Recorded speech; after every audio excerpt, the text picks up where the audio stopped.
মোহাম্মদ নাসিম আর নেই, বিষণ্ণ রাজনৈতিক অঙ্গন। বিশ্বস্ত সহযোদ্ধা হারিয়েছেন বলছেন প্রধানমন্ত্রী। জাপা বিএনপির শোক। করোনা আক্রান্তের সংখ্যায় চীনকে ছাড়িয়ে গেল বাংলাদেশ। সংক্রমণ নিয়ন্ত্রণ করতে না পারলে দেশে বিপর্যয়ের আশঙ্কা জনস্বাস্থ্যবিদদের। স্বাস্থ্য খাতের বাজেট বাস্তবায়নে স্বচ্ছতা নিশ্চিত করার তাগিদ বিশেষজ্ঞদের। স্বাস্থ্য খাত ঢেলে সাজানোর পরামর্শ। প্রায় ৩ মাস পর ১৬ই জুন সীমিত পরিসরে বাণিজ্যিক ফ্লাইট চালু করছে বাংলাদেশ। স্বাস্থ্যবিধি নিশ্চিত করতে নানা প্রতিশ্রুতি। চলমান বর্ণবাদ বিরোধী বিক্ষোভের মাঝেই ফ্লোরিডায় ব্যাপক লুটপাট। অস্ট্রেলিয়ায় বিশাল সমাবেশ। ব্রিটেনে রবার্ট ক্লাইভের মূর্তি সরানো জোরালো দাবি। এবং ৩ মাসেরও বেশি সময় পর লা লিগায় আজ মাঠে নামছে বার্সেলোনা। দীর্ঘ বিরতির পর মাঠে নেমে কোপা ইতালিয়ার ফাইনালে জুভেন্টাস।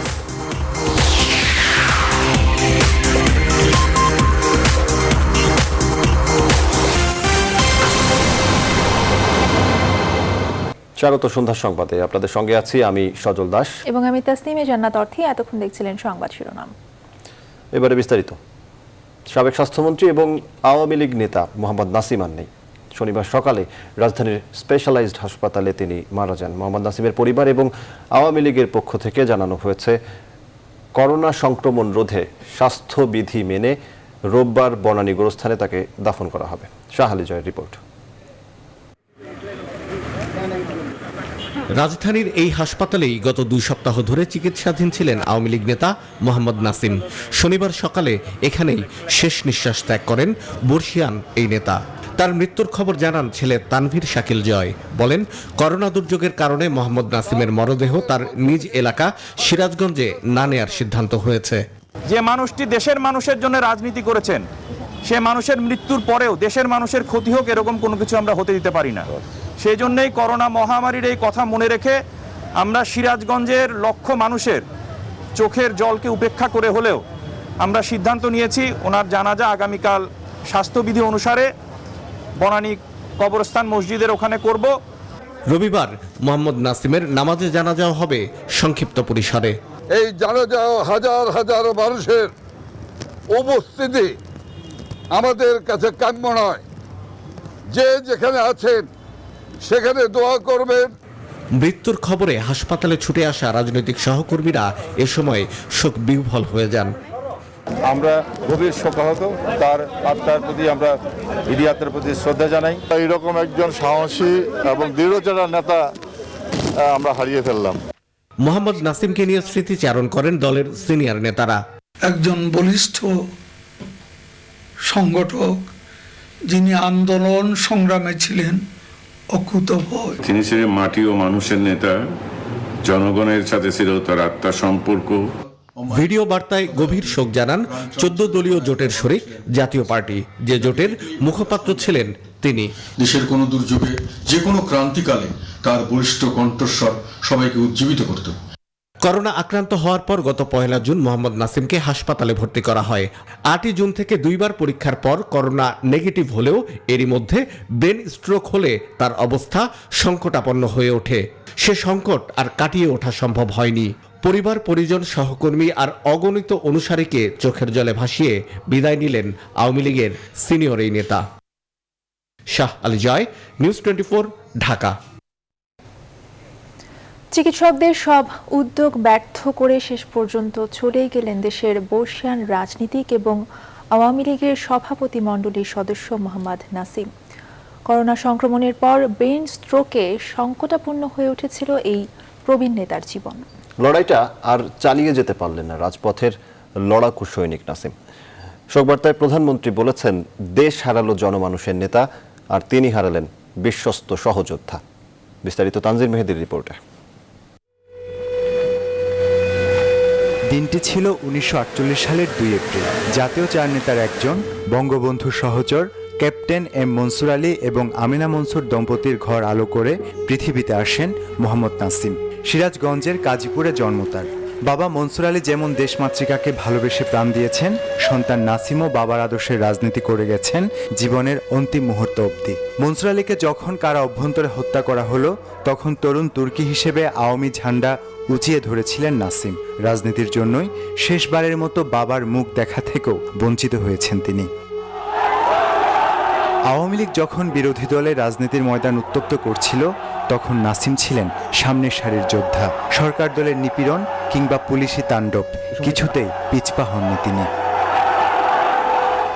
1996 সালে সপ্তম জাতীয় নির্বাচনে জয় পেয়ে 21 বছর পর ক্ষমতায় আসে আওয়ামী লীগ। সেবার তিনি বিভিন্ন মেয়াদে স্বরাষ্ট্র, গৃহায়ন ও গণপূর্ত এবং ডাক ও টেলিযোগাযোগ মন্ত্রণালয়ের দায়িত্ব পালন করেন। দশম সংসদ নির্বাচনে তার দল জয় পেলে স্বাস্থ্যমন্ত্রীর দায়িত্ব পান নাসিম। সবশেষ একাদশ সংসদ নির্বাচনে জয় পেলেও মন্ত্রী পরিষদে স্থান হয়নি তার, বরং দলের 21তম কাউন্সিলে আবারও তাকে সভাপতি মণ্ডলীর সদস্য মনোনীত করেন প্রধানমন্ত্রী ও দলপ্রধান শেখ হাসিনা। তার মৃত্যুতে শোক জানিয়েছেন রাষ্ট্রপতি মোহাম্মদ আব্দুল হামিদ ও প্রধানমন্ত্রী শেখ হাসিনা। রাষ্ট্রপতি তার শোক বার্তায় জানান, দেশের রাজনীতিতে নাসিমের নাম চিরভাস্বর হয়ে থাকবে। আর প্রধানমন্ত্রী বলেছেন, সকল ঘাত প্রতিঘাত উপেক্ষা করে মুক্তিযুদ্ধের আদর্শ ও অসাম্প্রদায়িক চেতনা প্রতিষ্ঠায় নাসিম রেখেছেন অনন্য অবদান। মোহাম্মদ নাসিম 1986, 1996, 2001, 2014 এবং 2018 সালের জাতীয় নির্বাচনে অংশ নিয়ে সিরাজগঞ্জবাসীকে সংসদে প্রতিনিধিত্ব করেছেন।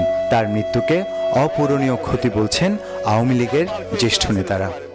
তার সাথে একত্রে অনেক আন্দোলন, সংগ্রাম, যুদ্ধ বিগ্রহ করেছি, তাকে হারিয়ে আমরা অত্যন্ত মর্মাহত। এই যে করোনা, এই করোনাতেও তিনি নিজেকে ধরে রাখতে পারেননি। তিনি নিজে গিয়ে ত্রাণ বিতরণ করেছেন, ঈদের শুভেচ্ছা দিয়েছেন, যার জন্য তিনি করোনা আক্রান্ত হয়েছেন। তার এই চলে যাওয়াটা বাংলাদেশের রাজনীতিতে, বিশেষ করে আওয়ামী লীগের রাজনীতিতে অপূরণীয় ক্ষতি হলো, এবং আমরা বিশ্বাস করতে পারি না যে নাসিম আমাদের মাঝে আর আজকে নেই।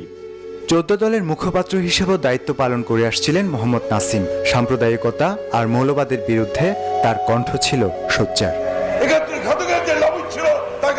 তানজির মেহেদি, নিউজ 24, ঢাকা। সাবেক স্বাস্থ্যমন্ত্রী মোহাম্মদ নাসিমের মৃত্যুতে বিএনপির পক্ষ থেকে শোক জানিয়ে তার আত্মার মাগফিরাত কামনা করেছেন দলটির মহাসচিব মির্জা ফখরুল ইসলাম আলমগীর। শনিবার বেলা 11:15টার দিকে ভার্চুয়াল সংবাদ সম্মেলনে দলের পক্ষ থেকে তিনি এই শোক প্রকাশ করেন। এদিকে সরকারের সীমাহীন ব্যর্থতায় করোনায় সংক্রমণ এবং মৃত্যুহার বেড়েই চলেছে বলেও অভিযোগ করেন তিনি। বিএনপি মহাসচিব বলেন, পরীক্ষার সংখ্যা না বাড়ানোয় এখন পর্যন্ত শতকরা 4% মানুষ করোনা টেস্ট করাতে পেরেছে। সরকারি হিসেবে আক্রান্ত এবং মৃতের সংখ্যার সঙ্গে বেসরকারি তথ্যের কোনো মিল নেই। স্বাস্থ্য ব্যবস্থা ভেঙে লণ্ডভণ্ড হয়ে পড়ছে দাবি করে মির্জা ফখরুল অভিযোগ করেন, মানুষের জীবন নিয়ে ছিনিমিনি খেলছে সরকার। স্বাস্থ্য খাতে অরাজকতা চলছে সরকারের অব্যবস্থাপনার কারণে। সাধারণ মানুষ করোনা পরীক্ষার সুযোগ পাচ্ছে না জানিয়ে ফখরুল বলেন, করোনা টেস্টের সুযোগ যত বাড়বে আক্রান্তের সংখ্যাও তত বাড়বে।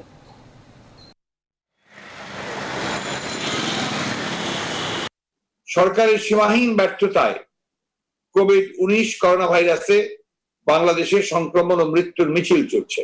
সরকারি হিসেবে দেশে মৃত্যু 1000 ছাড়িয়েছে, আক্রান্ত প্রায় লাখের। করোনা ভাইরাসে বাংলাদেশে সংক্রমণ ও মৃত্যুর মিছিল চলছে। সরকারি হিসেবে দেশে মৃত্যু 1000 ছাড়িয়েছে, আক্রান্ত প্রায় লাখের কাছে। বেসরকারি বা অন্যান্য সূত্রে আক্রান্ত ও মৃতের সংখ্যা কয়েক গুণ বেশি। গত 24 ঘন্টায় 2856 জন করোনা ভাইরাসে সংক্রমিত হিসেবে শনাক্ত হয়েছেন। একই সময়ে মারা গেছেন 44 জন। দেশে করোনা ভাইরাসের সংক্রমণ পরিস্থিতি নিয়ে স্বাস্থ্য অধিদপ্তরের নিয়মিত অনলাইন ব্রিফিংয়ে এমন তথ্য জানানো হয়।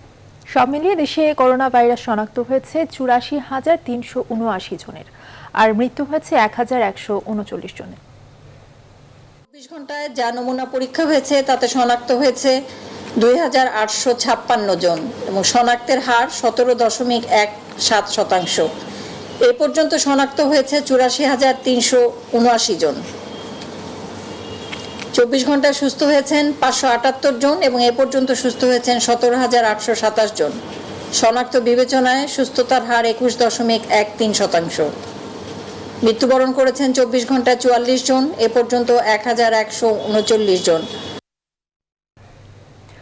করোনা ভাইরাস সংক্রমণ নিয়ন্ত্রণ করতে না পারলে দেশ বিপর্যয়ের মধ্যে পড়বে বলে অভিমত দিয়েছেন জনস্বাস্থ্যবিদরা। এমনকি স্বাস্থ্যবিধি মেনে না চললে জনসাধারণকেও চরম খেসারত দিতে হবে। জনস্বাস্থ্যবিদরা বলছেন দ্রুত রেড জোন চিহ্নিত করে কঠোরভাবে লকডাউন করতে হবে।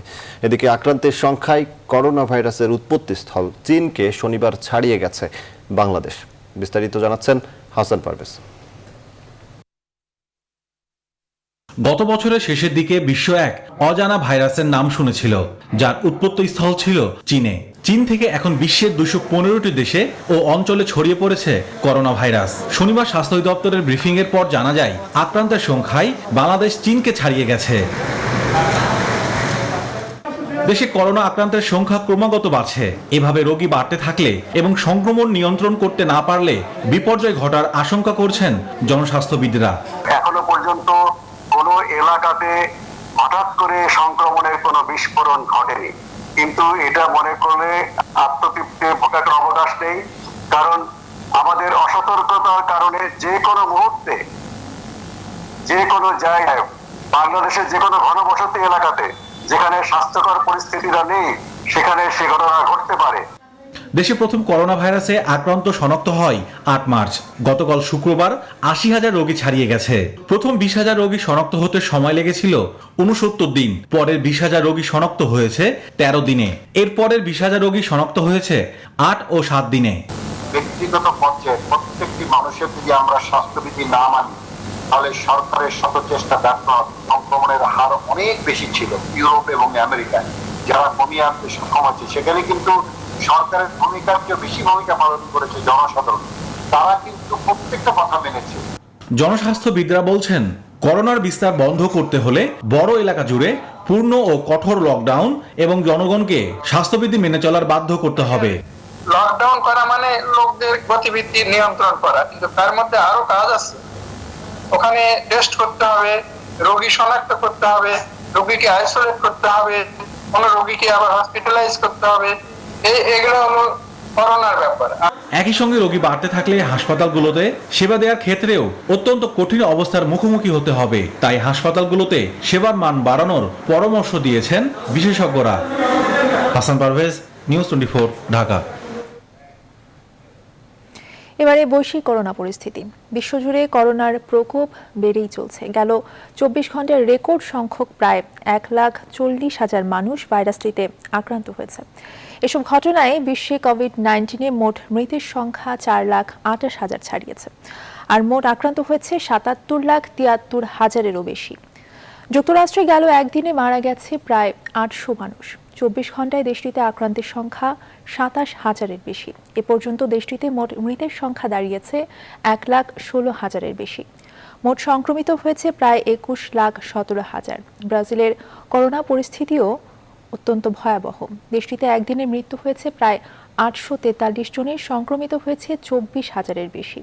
এ নিয়ে দেশটিতে মোট মৃতের সংখ্যা 42,000-এ গড়াচ্ছে।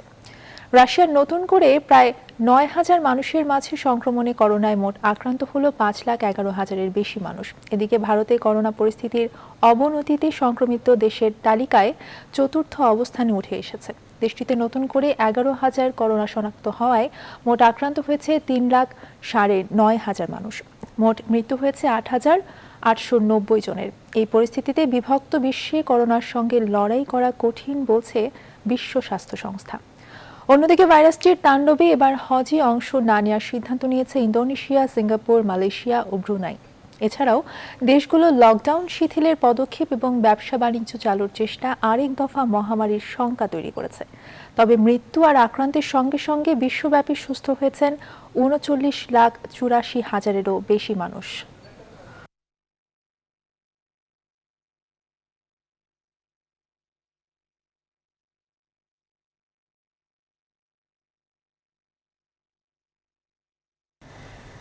অবকাঠামোগত উন্নয়নের চেয়ে জনস্বাস্থ্য উন্নয়নের উপর গুরুত্ব দিচ্ছেন বিশেষজ্ঞরা। আর এজন্য 4 স্তরের বিশেষ ব্যবস্থায় স্বাস্থ্য খাতকে ঢেলে সাজানোর পরামর্শ তাদের। প্রস্তাবিত বাজেটে স্বাস্থ্য খাতের বরাদ্দ বাস্তবায়নে স্বচ্ছতা এবং জবাবদিহিতার উপরেও গুরুত্ব দিয়েছেন বিশেষজ্ঞরা। স্বাস্থ্য খাতের বাজেট বিশ্লেষণ জানাচ্ছেন রিশাদ হাসান।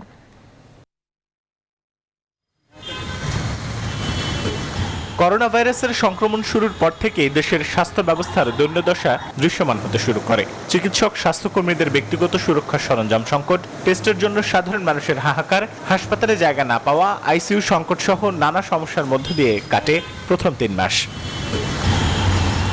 এই বেহাল দশার কারণে বাজেটের পূর্বেই অর্থমন্ত্রী ঘোষণা দেন 3 বছর মেয়াদী মধ্যম ও 10 বছর মেয়াদী দীর্ঘ পরিকল্পনায় স্বাস্থ্য ব্যবস্থাকে ঢেলে সাজানোর। সবশেষ বৃহস্পতিবার স্বাস্থ্য খাতে প্রস্তাবিত বাজেট 29,246 কোটি টাকা। রোগতত্ত্ব বিশেষজ্ঞ ডক্টর মুশতাক হোসেন বলছেন, জনস্বাস্থ্য বিবেচনা করে 4 স্তরে স্বাস্থ্য ব্যবস্থাকে ঢেলে সাজানোর কথা। সার্বজনীন স্বাস্থ্য সুরক্ষার প্রাথমিক স্বাস্থ্য পরিচর্যা ব্যবস্থা, তারপরে হবে মাধ্যমিক স্বাস্থ্য পরিচর্যা ব্যবস্থা, তারপরে তৃতীয় স্তর এবং তার উপরে সুপার স্পেশালিটি নিউরোসায়েন্স ইনস্টিটিউটের মতো খুবই সূক্ষ্ম এবং বিশেষজ্ঞ প্রতিষ্ঠান। স্বাস্থ্য খাতের অনিয়ম ও দুর্নীতি ঠেকাতে স্বচ্ছতা ও জবাবদিহিতা নিশ্চিত করার উপর জোর দেন জনস্বাস্থ্য বিশেষজ্ঞরা।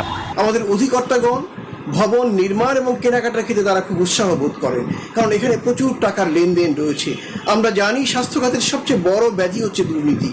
অতএব বাজেটে বরাদ্দকৃত অর্থের সঠিক ব্যবহার করতে হলে এই দুর্নীতিকে দমন করতে হবে, স্বচ্ছতা এবং জবাবদিহিতাকে নিশ্চিত করতে হবে। পাশাপাশি পর্যাপ্ত জনবল নিয়োগ, প্রয়োজনীয় সরঞ্জামাদি ক্রয় ও গবেষণা খাতে সুষ্ঠু বন্টন নিশ্চিত করার পরামর্শ বিশেষজ্ঞদের। রিশাদ হাসান, নিউজ 24, ঢাকা। প্রায় 3 মাস পর সীমিত পরিসরে ঢাকা থেকে 2টি আন্তর্জাতিক রুটে বাণিজ্যিক ফ্লাইট চালু করতে যাচ্ছে বাংলাদেশ। সিভিল এভিয়েশন কর্তৃপক্ষ জানিয়েছে, আগামী 16 জুন থেকে ঢাকা থেকে যুক্তরাজ্য রুটে বাংলাদেশ বিমান এবং কাতার থেকে ট্রানজিট প্যাসেঞ্জার নিয়ে যেতে পারবে কাতার এয়ারওয়েজ। বিস্তারিত জানাচ্ছেন লাকমিনা জেসমিন সোমা। বদলে গেছে ঢাকার শাহজালাল আন্তর্জাতিক বিমানবন্দরের চিরচেনা চিত্র।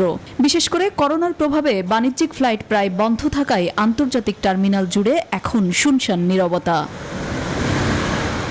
তবে এবার কিছুটা ভাঙছে সেই নীরবতা। 86 দিন বন্ধ থাকার পর আন্তর্জাতিক 2টি রুটে সীমিত পরিসরে চালু হচ্ছে বাণিজ্যিক ফ্লাইট। বেসামরিক বিমান চলাচল কর্তৃপক্ষের চেয়ারম্যান জানান, ঢাকা থেকে যুক্তরাজ্য রুটে বাংলাদেশ বিমান এবং কাতারে ট্রানজিট প্যাসেঞ্জার নিয়ে যেতে পারবে কাতার এয়ারওয়েজ। 16 জুন থেকে সীমিত পরিসরে বিমান চলাচল কার্যক্রম শুরু হবে। বিমান বাংলাদেশ এয়ারলাইন্স ঢাকা যুক্তরাজ্য ঢাকা এই রুটে যাত্রী চলাচল করতে পারবে। কাতার এয়ারওয়েজ দোহা ঢাকা দোহা এই রুটে শুধুমাত্র ট্রানজিট প্যাসেঞ্জার পরিবহন করতে পারবে এবং গণচেনের সাথে আকাশপথে চলাচলের যে ব্যবস্থা তা পুনর্বহাল থাকবে।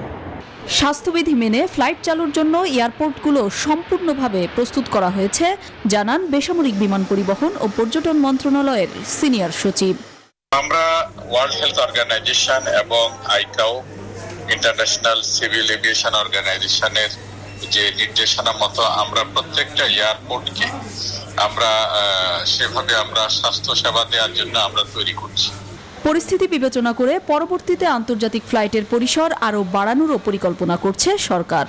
আগামী 16 জুন থেকে 2টি রুটে ফ্লাইট পরিচালনার মধ্য দিয়ে আন্তর্জাতিক আকাশে বাণিজ্যিকভাবে ডানা মেলছে বাংলাদেশের বিমান। তবে কবে নাগাদ নিয়মিত ফ্লাইট চালু হবে তা নির্ভর করছে একেবারেই যাত্রীদের চাহিদা এবং করোনা পরিস্থিতির উপর। লাকমিনা জেসমিন সোমা, নিউজ 24, ঢাকা। বজ্রপাতে ক্ষতিগ্রস্তদের 80% কৃষক জেলে, যার আবার অধিকাংশই পরিবারের কর্মক্ষম মানুষ। বিশেষজ্ঞরা বলছেন, বজ্রপাতে ক্ষতির পরিমাণ ও সংখ্যা অনেকটাই বিচ্ছিন্ন, তাই গুরুত্বও পায় না খুব একটা। যে কারণে ক্ষতিগ্রস্তদের সহায়তারও ব্যবস্থা নেই সরকারি কিংবা বেসরকারি কোনোভাবেই। তাই ক্ষতি মেনে নিয়ে নীরবেই জীবন এগিয়ে নেন বজ্রপাতে ক্ষতিগ্রস্তরা। বিশেষজ্ঞরা বলছেন, সহায়তা গুরুত্বপূর্ণ, কিন্তু ক্ষতি কমানোর আগাম পদক্ষেপ সবচেয়ে বেশি জরুরি। বিস্তারিত সজল দাসের রিপোর্টে। বিস্তীর্ণ মাঠে কাঁচা পাকা ধান, সোনার ফসল ফলাতে কাজে ব্যস্ত কৃষক। এই কৃষকের উপরেই ভর করে খাদ্যে স্বয়ংসম্পূর্ণতার অহংকার। সেই মাঠেই কতটা নিরাপদ তারা? কৃষি প্রধান বাংলাদেশে অবশ্যই কৃষককে রক্ষার গুরুত্ব দিতে হবে। বজ্রপাতে মৃত্যুর সংখ্যা বাড়ছে। বিশেষজ্ঞরা বলছেন, বজ্রপাতে মৃত্যুর ক্ষেত্রে সবথেকে বড় শিকার যারা খোলা মাঠে কাজ করেন, বিশেষ করে কৃষক এবং জেলেরা। বোরো মৌসুম বাংলাদেশের ফসলি মৌসুম হিসেবে কৃষকদের সবথেকে ব্যস্ত সময়। বিশেষজ্ঞরা বলছেন কালো মেঘে বজ্রসহ বৃষ্টি হয় বছরের এই সময়ই। বজ্রপাত নিয়ন্ত্রণের জন্য আপনার তাল এবং নারকেল গাছ লাগানোর যে কার্যক্রম হাতে নিয়েছে সেটা অত্যন্ত সুদূরপ্রসারী এবং দীর্ঘমেয়াদী। আমরা মনে করি তাৎক্ষণিকভাবে বৈজ্ঞানিক পদ্ধতিতে এই বজ্রপাতের হাত থেকে কিভাবে গ্রামের শ্রমিক এবং কৃষকদেরকে রক্ষা করা যায় সেই বিষয়ে খুব দ্রুত একটি পদক্ষেপ নেওয়া একান্ত জরুরি হয়েছে। পরিবেশবিদ ও গবেষকরা বলছেন বৈশ্বিক জলবায়ুর আমূল পরিবর্তনে বেড়েছে বজ্রপাতের শক্তি। সরকারের কার্যকর পদক্ষেপের সীমাবদ্ধতায় বজ্রপাতে ক্ষতির মাত্রা বাড়ছে বলে মত তাদের। বলছেন প্রাযুক্তিক সমাধানের কথা। ইলেকট্রিসিটি নিয়ে যেটা আমাদের বাসায় করা হয়, উপরে বিদ্যুৎ নিয়ে সে বিদ্যুৎটা আর্থিং দিয়ে মাটিতে পৌঁছে দেওয়া, সেরকম করে করে বিভিন্ন জায়গায় দিয়ে, বিশেষ করে যেখানে চাষাবাদ হয় সেখানে টেম্পোরারি অ্যারেঞ্জমেন্টও করা যেতে পারে যাতে বিদ্যুৎটা মাটিতে চলে যায়। দুর্যোগ বেশিরভাগ মানুষ বজ্রপাতে মারা যাচ্ছে, সেই এলাকাগুলোকে চিহ্নিত করে এবং সেখানে কিছু স্থানীয় ব্যবস্থাপনা গড়ে তোলা খুবই দরকার এবং খুব দ্রুততার সাথে এগুলো করতে হবে। এবং এই ব্যবস্থাপনা বলতে মানুষকে জানানো সেটা একটা ব্যাপার, কিন্তু সেই সাথে একটা নিরাপদ জায়গা গড়ে তোলা।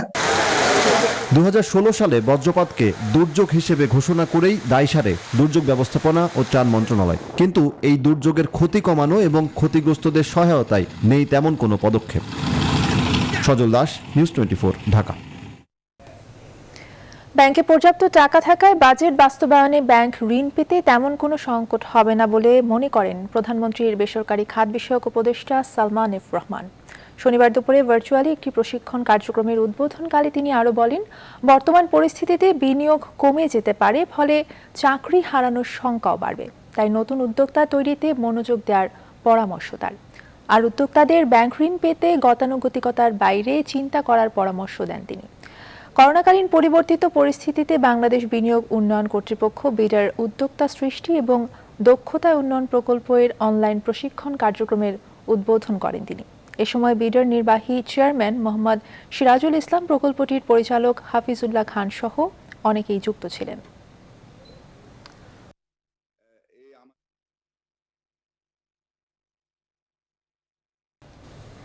বাজেটে শতভাগ রপ্তানিমুখী ক্ষুদ্র ও মাঝারি প্রকৃতির গার্মেন্টস, অ্যাক্সেসরিজ ও প্যাকেজিং শিল্প খাতটি বরাবরের মতো এবারও কাঙ্ক্ষিত সুবিধা থেকে বঞ্চিত হয়েছে। প্রস্তাবিত 2020-21 অর্থ বছরের বাজেট প্রতিক্রিয়ায় এমন মন্তব্যই করেন এ খাতের সংগঠন BGAPMEA সভাপতি মোহাম্মদ আব্দুল কাদের খান। কর্পোরেট কর হার কমিয়ে অন্য রপ্তানি খাতের মতো 12% করা, করোনা দুর্যোগ কাটাতে সুনির্দিষ্ট আর্থিক সহায়তা এবং উৎসে কর আগের ন্যায় 0.25% রাখার দাবি সংস্থাটির। অ্যাক্সেসরিজ প্যাকেজিং সেক্টরের কর্পোরেট ট্যাক্স 32.5 ভাগ করা হয়েছে, যেখানে অন্যান্য রপ্তানিকারকদের 12 ভাগ করা আছে। অ্যাক্সেসরিজ এন্ড প্যাকেজিং সেক্টর এই কর্পোরেট ট্যাক্স 12 ভাগ করার জন্য বিশেষভাবে অনুরোধ করছে। ঘোষিত বাজেটে 37টি খাত ও পণ্যকে রপ্তানি প্রণোদনা দেওয়া হয়েছে। সরকার ঘোষিত রপ্তানি নীতিমালায় রপ্তানি নীতি, শিল্পনীতি ও বস্ত্রনীতিতে ডাইরেক্ট এবং ইনডাইরেক্ট রপ্তানিকারকদের সমান সুযোগ দেওয়ার বিধান থাকায় আমরা অ্যাক্সেসরিজ প্যাকেজিং সেক্টরের জন্য রপ্তানি প্রণোদনার জোর দাবি জানাচ্ছি। দৈনিক যুগান্তরের অপরাধ বিভাগের প্রধান এবং বাংলাদেশ ক্রাইম রিপোর্টার্স অ্যাসোসিয়েশন ক্র্যাবের সাবেক সাধারণ সম্পাদক মোয়াজ্জেম হোসেন নান্নু মারা গেছেন। শনিবার সকালে রাজধানীর শেখ হাসিনা জাতীয় বার্ন ইনস্টিটিউটে চিকিৎসাধীন অবস্থায় তিনি ইন্তেকাল করেছেন। গত শুক্রবার ভোরে রাজধানীর আফতাবনগরীর নিজ বাসায় অগ্নিদগ্ধ হন মোয়াজ্জেম হোসেন। পরে তাকে শেখ হাসিনা জাতীয় বার্ন ইনস্টিটিউটে ভর্তি করা হয়, তবে কিভাবে তিনি অগ্নিদগ্ধ হয়েছেন তা জানা সম্ভব হয়নি। ধারণা করা হচ্ছে গ্যাস লিকেজ থেকে এই দুর্ঘটনা ঘটে থাকতে পারে। বাসার পরিচালক জানান, গভীর রাতে বিকট শব্দ শুনতে পেয়ে মোয়াজ্জেম হোসেনের ফ্ল্যাটে যান ওই বাসিন্দারা। এতক্ষণে অনেকটা দগ্ধ অবস্থায় মোয়াজ্জেম হোসেনকে তারা দেখতে পায় বলেও জানান তিনি। এ বিষয়ে শনিবার বাড্ডা থানায় একটি অপমৃত্যুর মামলা দায়ের করেছে মোয়াজ্জেম হোসেনের স্ত্রী শাহিনা হোসেন পল্লবী। এর আগে গত 2রা জানুয়ারি এই বাসাতেই দগ্ধ হয়ে সাংবাদিক মোয়াজ্জেম হোসেনের একমাত্র ছেলে স্বপ্নিল আহমেদ পিয়াসও মৃত্যুবরণ করেন।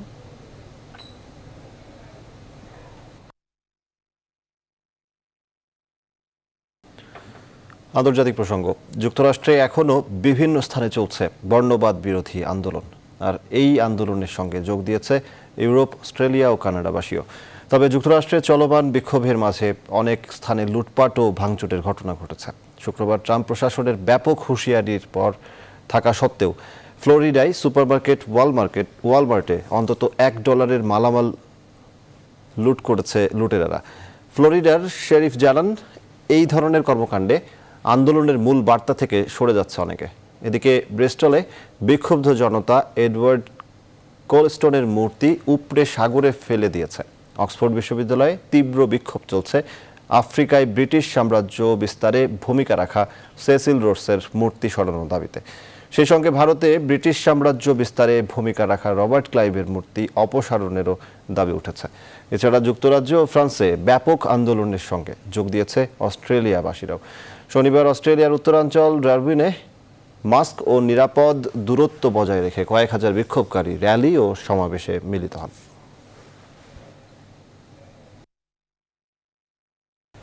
শেষ করব সন্ধ্যার সংবাদ। তার আগে শিরোনামগুলো জানাবো আরো একবার।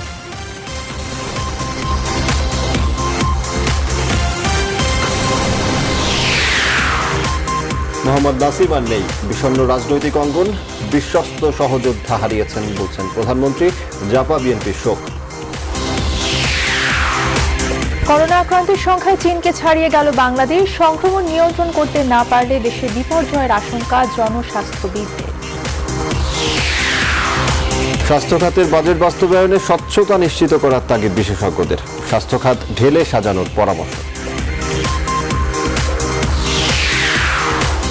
প্রায় 3 মাস পর 16 জুন সীমিত পরিসরে বাণিজ্যিক ফ্লাইট চালু করছে বাংলাদেশ। স্বাস্থ্যবিধি নিশ্চিত করতে নানা প্রস্তুতি। চলমান বর্ণবাদ বিরোধী বিক্ষোভের মাঝেই ফ্লোরিডায় ব্যাপক লুটপাট। অস্ট্রেলিয়ায় বিশাল সমাবেশ। ব্রিটেনে রবার্ট ক্লাইভের মূর্তি সরানোর জোরালো দাবি। এবং 3 মাসেরও বেশি সময় পর লা লিগায় আজ মাঠে নামছে বার্সেলোনা। দীর্ঘ বিরতির পর মাঠে নেমে কোপা ইতালিয়ার ফাইনালে জুভেন্টাস। সন্ধ্যা সংবাদে এই ছিল এখনকার মতো। এতক্ষণ সাথে থাকার জন্য ধন্যবাদ সবাইকে।